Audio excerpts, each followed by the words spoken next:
बिहोकच्या सर्व विद्यार्थ्यांचे मी प्राध्यापक गुरुडे पुन्हा एकदा स्वागत करतो.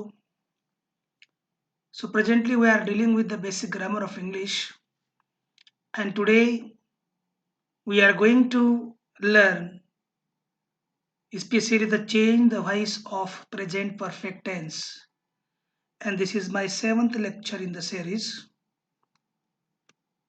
So present perfect tense we have already learned with the help of this formula of active voice.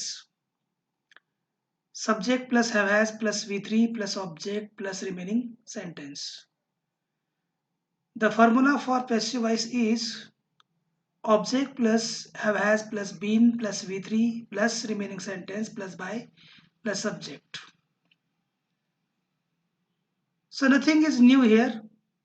Only have and has is new and been is added here. So let us see some sentences. I have brought a pen for my son. In this sentence, I is subject. I is first person, that is why there is have. Brought is the third form of bring. A pen is an object and for my son is remaining sentence. गेल्या अनेक दिवसापासून जेव्हा आपण हे सगळं grammar पाहत आहोत तेव्हा निश्चितपणे तुम्ही ह्या सगळ्या एलिमेंट्स बरोबर फॅमिलियर झालेले आहात. Object, remaining sentence, subject and so on. आता इथे आपल्याला पॅसिव्ह करताना ऑब्जेक्ट घ्यायचे सुरुवातीला अ पेन घेतले बघा. अ पेन म्हणजे एक पेन म्हणजे तो इट सिंग्युलर आहे म्हणून has, it has. Been in passive voice brought is V3 for my son by me. So this is what the passive voice of present perfect tense. दोन तीन गोष्टी तुम्हाला सुरुवातीला सांगतोय. ह्या वाक्यामध्ये सगळ्यात सोपी गोष्ट आहे V3, कारण तुम्हाला इथे V3 कॉपीज करायचं आहे. म्हणजे V1 चं V3 घ्यायचं नाहीये किंवा V1 प्लस ING असल्यावर ING ऐवजी being घेऊन V1 चं V3 घ्यायचं नाहीये. हे तुम्हाला आयतं भेटणार आहे. तुम्हाला फक्त ऑब्जेक्टच्या वचनानुसार हॅव किंवा हॅज ठरवायचं आहे आणि बीन घ्यायचं आहे. बीन का घ्यायचं आहे? कारण पॅसिव्ह व्हॉइसमध्ये आपल्याला काहीतरी नवीन V3 हवं असतं म्हणून आपण बीचा थर्ड फॉर्म बीन घेतो. जसं टेक, टूक, टेकन, स्पीक, स्पोक, स्पोकन, तसं बी ची रूप आहेत एम इज आर, V2 आहे वॉज, वेअर आणि या सगळ्यांचं V3 आहे बीन. म्हणून या ठिकाणी बीन घ्यावा लागतो. वाक्याचा अर्थ बघा. मी माझ्या मुलासाठी एक पेन आणला आहे. A pen has been brought for my son by me. या वाक्याचा अर्थ असा आहे, एक पेन माझ्याकडून माझ्या मुलासाठी आणला गेला आहे. दुसरं वाक्य बघा. Anjali has written a letter in English. A letter has been written in English by Anjali. हे वाक्य बघा. Anjali has written a letter. A letter काय आहे? Object. In English remaining sentence. Answer. A letter has been written in English by Anjali. पुढचं वाक्य बघा. We have sent 3 letters to them. 3 letters have been sent to them by us. लक्षात घ्या, ह्या वाक्यामध्ये हा जो हॅव आहे हा वीचा आहे म्हणजे सब्जेक्टचा आहे. या वाक्यामध्ये जो हॅव आहे हा 3 लेटर्सचा आहे म्हणून ऑब्जेक्टचा आहे. आपण बऱ्याचदा काय करतो, वरचाच हॅज खाली घेतो किंवा वरचाच हॅव उत्तरात घेतो, तसं नसतं ते. That depends on the object. If the object is plural we use have. If the object is singular we use has.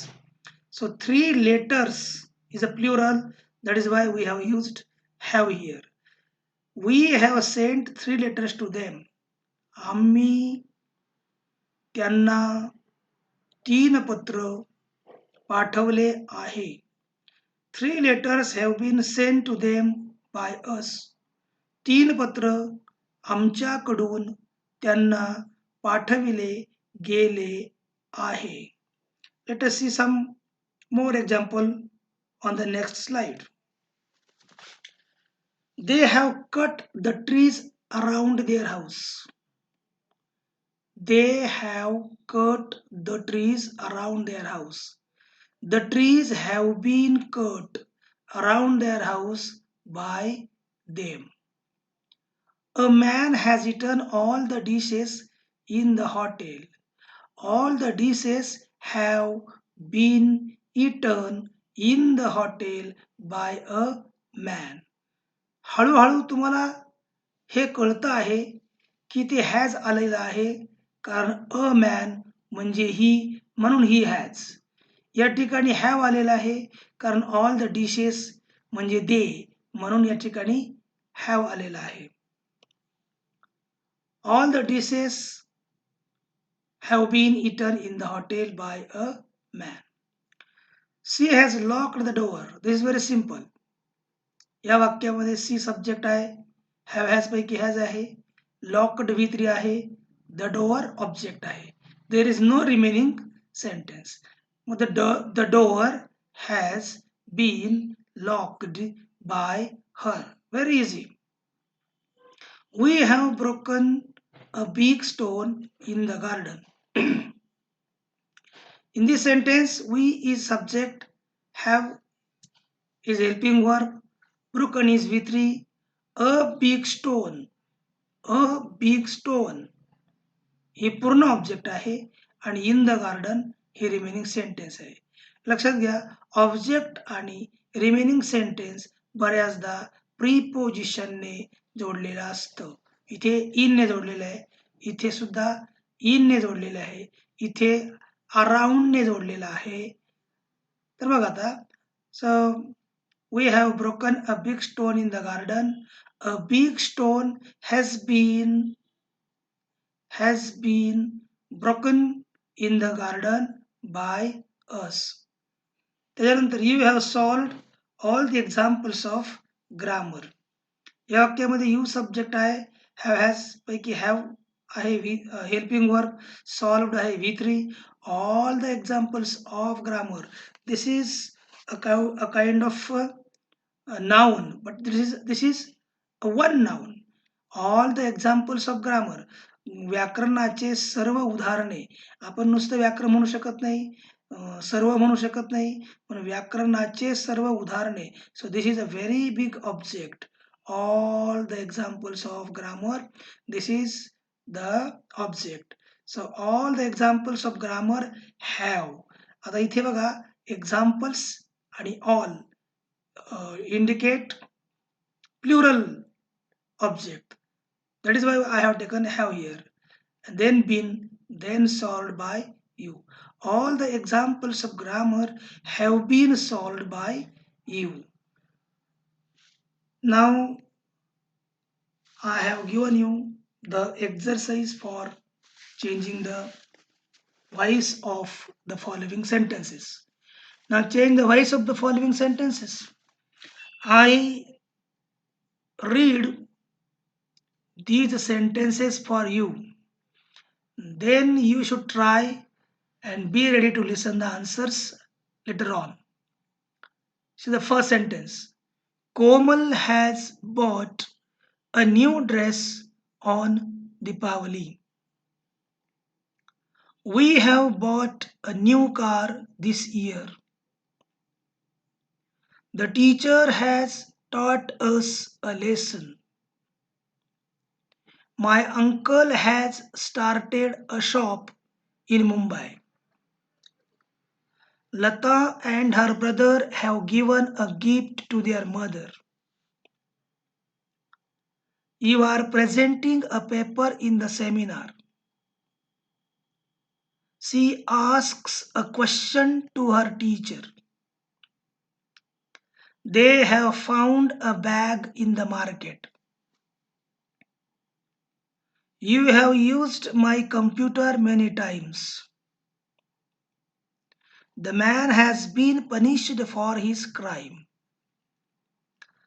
तुमच्या लक्षात आलं असेल की या ठिकाणी हे 2 सेंटेन्सेस मी रेड कलरमध्ये दिलेले आहेत. कारण जर तुम्ही सगळ्या स्लाइड्स व्यवस्थित पाहिल्या असतील, चांगला अभ्यास केला असेल, तर तुमच्या लक्षात आलं असेल का these 2 sentences do not belong to present perfect tense. This is present continuous tense and this is simple present tense. यांचा चेंज वाईज मी तुम्हाला ऑलरेडी शिकवलेला आहे, त्यानुसारच तो करावा लागेल. आता उत्तर चेक करा.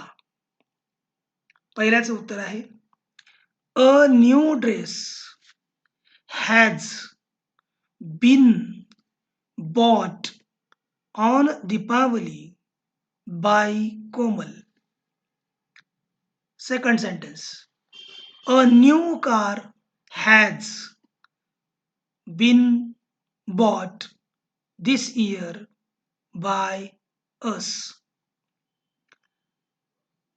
Third sentence. The teacher has taught us a lesson. तर याच्यामध्ये बघा काय झालेलं आहे, आयओ आणि डीओ मी शिकवले तुम्हाला एकदा. द टीचर काय आहे, सब्जेक्ट. हॅव हॅज पैकी हॅज. टॉट काय आहे, V3. अस हे इनडायरेक्ट ऑब्जेक्ट आहे. लेसन हे डायरेक्ट ऑब्जेक्ट आहे. हे वाक्य आपल्याला 2 प्रकारे सोडवता येईल. नियम तोच आहे, फक्त टेन्स बदललेला आहे. आता आपण काय करूया, अस घेऊया सुरुवातीला. पण अस हा सुरुवातीला येत नाही, कारण तो पॉझिटिव्ह केसचा आहे. वी हॅव, असं काय होईल, we have been taught a lesson by the teacher. आता आपण काय करू, अ लेसन सुरुवातीला घेऊया. A lesson has been taught to अस.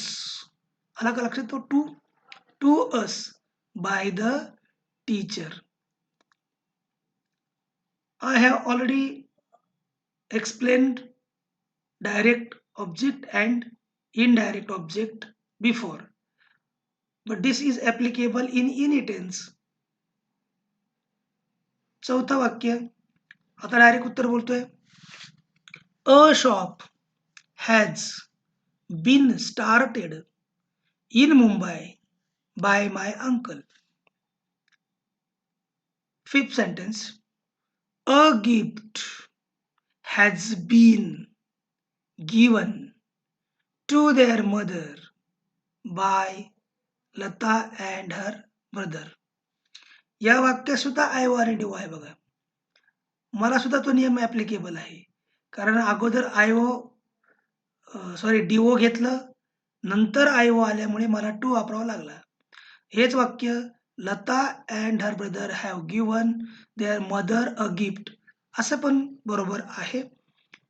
मग चेंज वाईज करताना their mother has been given a gift by Lata and her brother is also correct. किंवा a gift has been given to, this too is very important, to their mother by Lata and her brother. You are presenting a paper in the seminar. इथं have has नाहीये, V3 नाहीये. हा tense तुम्हाला कळलेला आहे. मुद्दाम हे वाक्य मी मागच्या काळाचं रिवाइज व्हावं म्हणून घेतलेलं आहे. आता उत्तर ऐका. A paper is being presented in the seminar by you. You can go back to that particular video and check it. She asks a question to her teacher. A question is asked to her teacher by her. This is simple present tense. Sentence number 8. A bag has been found in the market by them.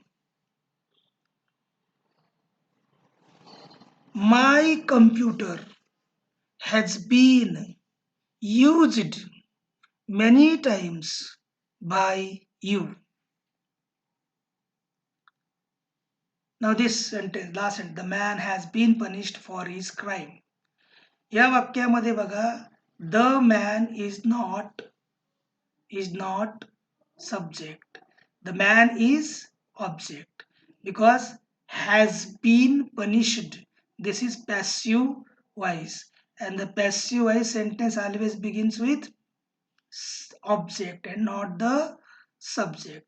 फरक काय इथे bye plus S दिलेला नाही. मी तुम्हाला मुद्दाम मागच्या slide मध्ये नेतोय. इथे बघा, इथे ऑब्जेक्ट आहे, हॅव हॅज आहे, बीन आहे, V3 आहे, RS आहे, बाय प्लस एस नाहीये. आता इकडे बघा, ते वाक्य काय आहे, the man has been punished for his crime.